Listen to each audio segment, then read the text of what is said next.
When we look at teachers, what is this struggle they have? What is this challenge and difficulty they have bringing out the best version of a student?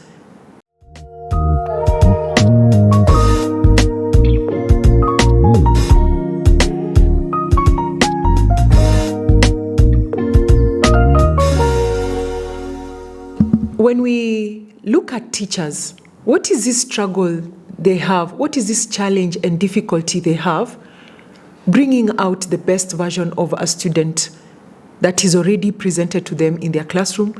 It doesn't matter whether it is kindergarten, pre-primary school, junior secondary, mid school, junior school, high school, senior school. We have all these levels, college and university, even PhD.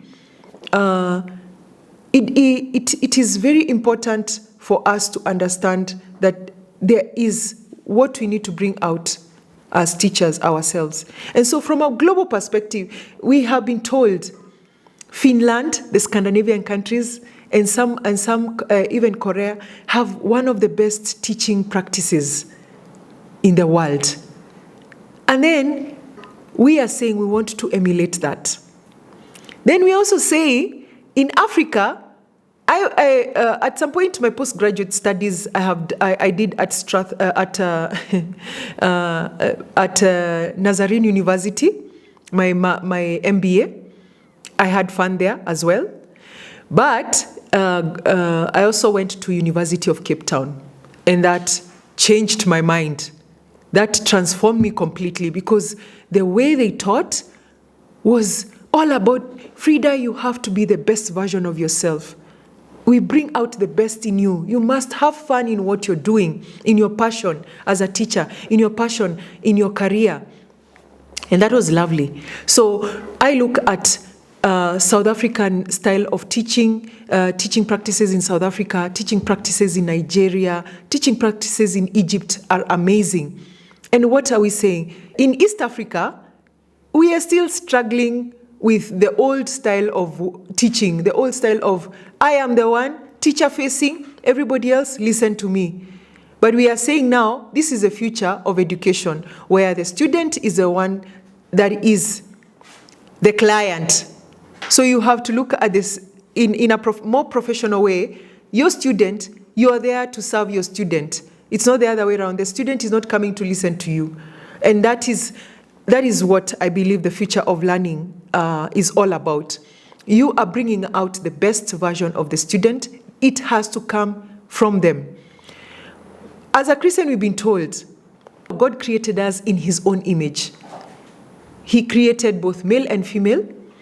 And if we were created in his own image, and God's image is a creator, so it means we are creators. We are creators with God. We are co-creators with God. It also says that in the book of Ephesians, we are co-workmanship with God. So when this child comes into your classroom, we are saying this child already is a creator. That's what the future of learning is talking about. That is what the future of AI is about. That is what the future of education is about. You are looking at this child, you are just guiding them in a particular path and topic, but they are the ones who are the creators. They are the ones who are supposed to build that creation, and then you say, okay, I think this will be good, like this will do well, this if it will impact this is beneficial, this is not good. You are the one who's supposed to bring that out as a teacher, but not your own creation in pushing into the student or the child.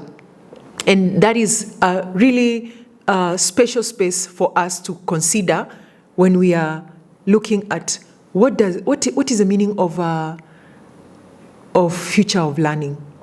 And so I went through a few. There's a school that Elon Musk is setting up for his children. And he says, this is what he's considering.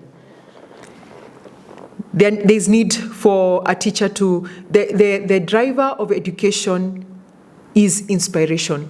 So that means for future of education and the future of learning, the teacher is there to inspire the child to be the best version of themselves. So how we grade our children when they are creating the content that we have given them, we need to maintain the principles of teaching.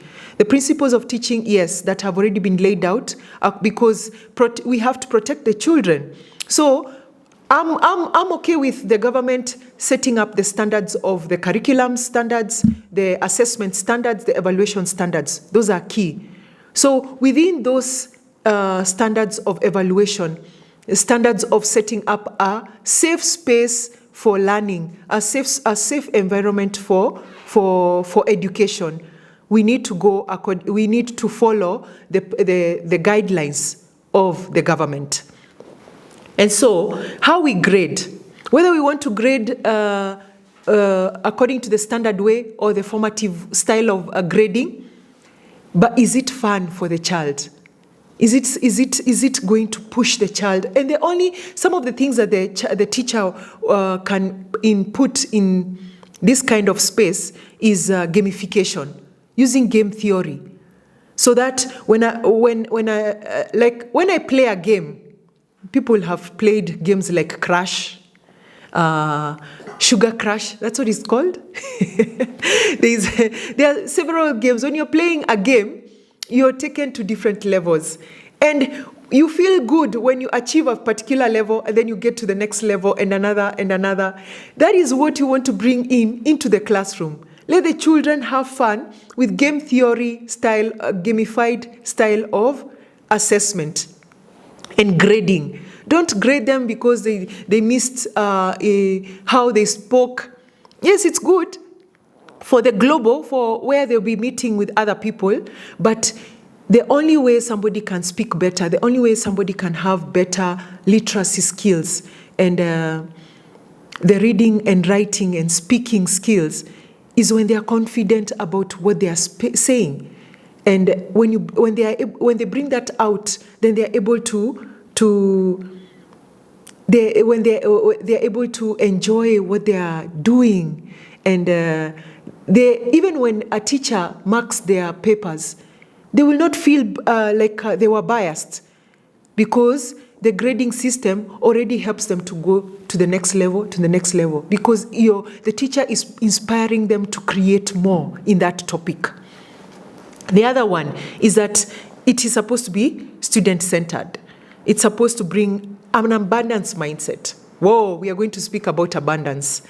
Abundance, from a biblical perspective, everybody knows how Abraham left Ur and was the wealthiest man in the world. So for me, abundance, I look at how the life of Abraham, Isaac, Jacob, David, and King David, and many other people have shaped us to look at abundance. When you get out of the God-inspired style of looking at abundance, you miss it completely. And that's why they say love of money is the root of all evil, because now you look at how do I acquire money because you think abundance is money. It's not. Abundance is how you bring, how you create. And that's why we were put in the Garden of Eden from the beginning. God put us in a garden. So when you are born, you are put in a garden, and you have you're supposed to be a creator. You are given seedlings. You're supposed to plant.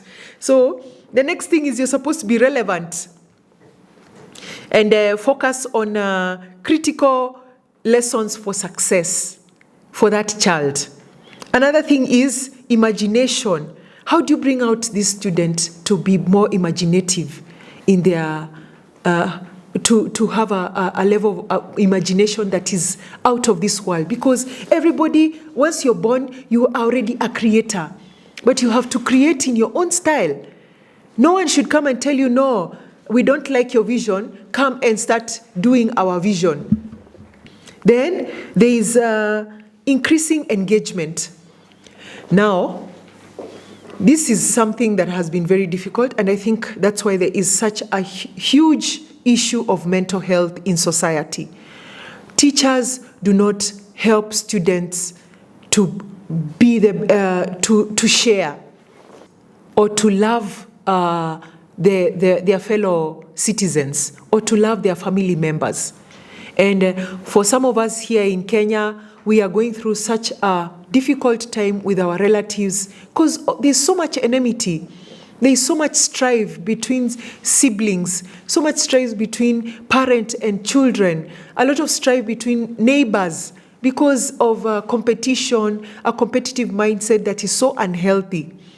And so we need as teachers to bring out that version of a child that helps them to be very engaging, but to be passionate about who they are and not feel like somebody is affecting their progress, that somebody is a block. Of course, there'll be blocks, but what are those? The only way to maintain consistency is by looking at what are you passionate about, what is your purpose, what is your goal, what do you love? And when a teacher brings that out in a child and in a student, they will not feel bad when they go to the workplace and they find an unfair advantage space, because they will be able to know this is my stepping stone, I need to learn this skill here, I need to know how to engage with this kind of people, because you'll always meet them. And those who love the Bible understand there is a lot of warfare. There's many wars that have been fought. So there is no time you will live your life smooth without having a battle against an enemy. Either they want to take something from you, or they want to not to allow you to get what you want, what you need, or anyway. Let me just leave it at that, because you know the battles that we go through as teachers.